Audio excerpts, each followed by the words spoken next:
मोक्ष प्राप्ति के लिए मार्गशीर्ष माह के शुक्ल पक्ष की मोक्षदा एकादशी बहुत महत्वपूर्ण मानी जाती है। ये एकादशी व्यक्ति को सांसारिक मोह के बंधन से मुक्ति और पितरों को मोक्ष दिलाने वाली होती है। इस व्रत के प्रताप से व्यक्ति को जन्म मरण के बंधन से छुटकारा मिल जाता है। मोक्षदा एकादशी तिथि के स्वामी श्री हरि विष्णु हैं। इनके पूजन से यह एकादशी पुण्य फल प्रदान करती है। मार्गशीर्ष एकादशी तिथि को मोक्षदा एकादशी और गीता जयंती एक साथ ही मनाई जाती है। अतः भगवान श्री विष्णु तथा भगवान कृष्ण की पूजा करने से सभी पापों से मुक्ति मिलती है तथा पूर्वजों को स्वर्ग तक पहुंचने में मदद मिलती है। अतः इस दिन पूजा अर्चना करके उपवास रखने और मोक्ष की प्रार्थना करने मात्र से ही मनुष्य का कल्याण होता है, क्योंकि इसी दिन भगवान श्री कृष्ण ने महाभारत युद्ध के समय अपने प्रिय अर्जुन को श्रीमद् भगवद गीता का उपदेश दिया था। हिंदुओं के पवित्रतम ग्रंथों में से एक श्रीमद् भगवद गीता है। मोक्षदा एकादशी सभी एकादशियों में समस्त पापों को नष्ट करने वाली, मानसिक शांति देने वाली और पाप नाशक मानी जाती है।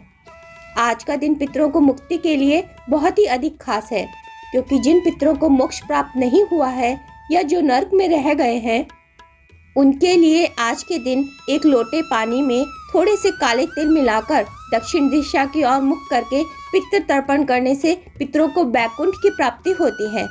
मोक्षदा एकादशी व्रत करने वाले भक्तों के जन्म जन्मांतर के पाप नष्ट होकर यह मोक्ष दिलाने वाली तथा जन्म मरण के चक्र से मुक्ति दिलाने वाली भी मानी जाती है।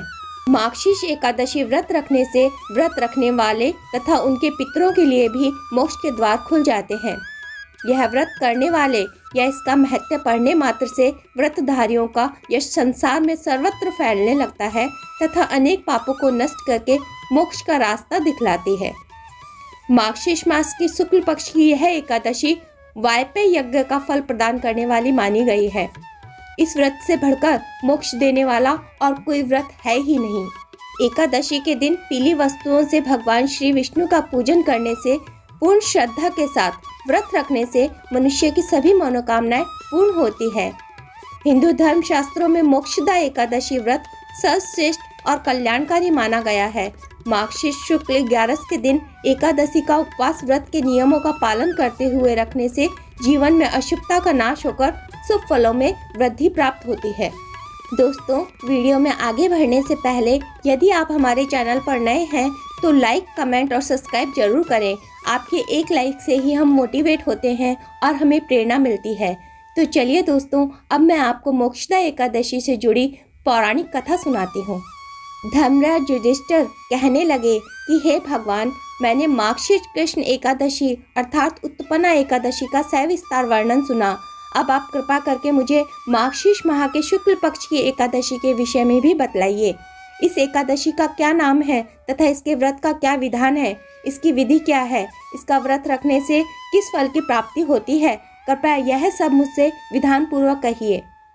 भगवान श्री कृष्ण बोले, मार्गशीर्ष माह के शुक्ल पक्ष में आने वाली इस एकादशी को मोक्षदा एकादशी कहा जाता है। यह व्रत मोक्ष देने वाला तथा चिंतामणि के समान सब कामनाएं पूर्ण करने वाला माना गया है, जिससे आप अपने पूर्वजों के दुखों को खत्म कर सकते हैं। इसका महामात्य मैं तुमसे कहता हूँ, ध्यान पूर्वक सुनो। गोकुल नाम के नगर में वैशानक नामक राजा राज्य करता था। उसके राज्य में चारों वेदों के ज्ञाता ब्राह्मण रहते थे। वह राजा अपनी प्रजा का पुत्रवत पालन करता था।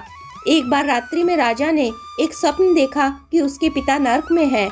उसे इस रात्रि स्वप्न को देखकर बड़ा ही आश्चर्य हुआ। प्रातः वह विद्वान ब्राह्मणों के पास गया और अपना स्वप्न सुनाया और कहा, मैंने अपने पिता को नरक में कष्ट उठाते देखा है। उन्होंने मुझसे कहा कि हे पुत्र, मैं नरक में पड़ा हूँ, यहाँ से तुम मुझे मुक्त कराओ। जब से मैंने ये वचन सुने हैं तब से मैं बहुत बेचैन हूँ। चित्त में बड़ी अशांति हो रही है। मुझे इस राज्य, धन, पुत्र, स्त्री, हाथी, घोड़े आदि में कुछ भी सुख प्रतीत नहीं हो रहा। बताइए मैं क्या करूँ। राजा ने कहा, हे ब्राह्मण देवता, इस दुख के कारण मेरा सारा शरीर जल रहा है। अब आप कृपा करके कोई तप, दान, व्रत आदि ऐसा उपाय बताएं जिससे मेरे पिता को मुक्ति मिल जाए। उस पुत्र का जीवन व्यर्थ है जो अपने माता पिता का उद्धार न कर सके। एक उत्तम पुत्र जो अपने माता पिता तथा पूर्वजों का उद्धार करता है, वह 1000 मूर्ख पुत्रों से भी अच्छा है। जैसे एक चंद्रमा सारे जगत में प्रकाश कर देता है, परंतु 1000 तारे नहीं कर पाते। ब्राह्मणों ने कहा, हे राजन, यहाँ पास ही भूत भविष्य वर्तमान के ज्ञाता पर्वत ऋषि का आश्रम है। आपकी समस्या का हल वे जरूर करेंगे। ऐसा सुनकर राजा मुनि के आश्रम पर गया। उस आश्रम में अनेक शांतचित्त योगी और मुनि तपस्या कर रहे थे। उसी जगह पर्वत मुनि भी बैठे थे। राजा ने मुनि को साष्टांग दंडवत किया। मुनि ने राजा से सांगोपांग कुशल पूछी। राजा ने कहा कि महाराज, आपकी कृपा से मेरे राज्य में सब कुशल है, लेकिन अकस्मात मेरे चित्त में अत्यंत अशांति फैलने लगी है। ऐसा सुनकर पर्वत मुनि ने आंखें बंद की और भूत विचारने लगे। फिर बोले, हे राजन, मैंने योग के बल पर तुम्हारे पिता के कुकर्मों को जान लिया है। उन्होंने पूर्व जन्म में कामातुर होकर एक पत्नी को रति दी, किंतु सौत के कहने पर दूसरी पत्नी को ऋतुदान मांगने पर भी नहीं दिया। उसी पाप कर्म के कारण तुम्हारे पिता को नरक में जाना पड़ा है। तब राजा ने कहा, इसका कोई उपाय बताइए। मुनि बोले, हे राजन, आप माघशीर्ष एकादशी का उपवास करें और उस उपवास के पुण्य को अपने पिता को संकल्प कर दें। इसके प्रभाव से आपके पिता की अवश्य नरक से मुक्ति होगी। मुनि के वचन सुनकर राजा महल में आया और मुनि के कहने के अनुसार कुटुंब सहित मोक्षदा एकादशी का व्रत किया। इसके उपवास का पुण्य उसने अपने पिता को अर्पण कर दिया। इसके प्रभाव से उसके पिता को मुक्ति मिल गई और स्वर्ग में जाते हुए वे पुत्र से कहने लगे, हे पुत्र, तेरा कल्याण हो। यह कहकर वह स्वर्ग चले गए। माघशीर्ष मास के शुक्ल पक्ष की मोक्षदा एकादशी का जो व्रत करते हैं, उनके समस्त पाप नष्ट हो जाते हैं और उनकी सभी मनोकामनाओं को श्री हरि विष्णु पूरा करते हैं। इस व्रत से बढ़कर मोक्ष देने वाला और कोई व्रत नहीं है। इस दिन गीता जयंती भी मनाई जाती है। साथ ही यह धनुर्मास की एकादशी भी कहलाती है। अतः इस एकादशी का महत्व कई गुना और बढ़ जाता है।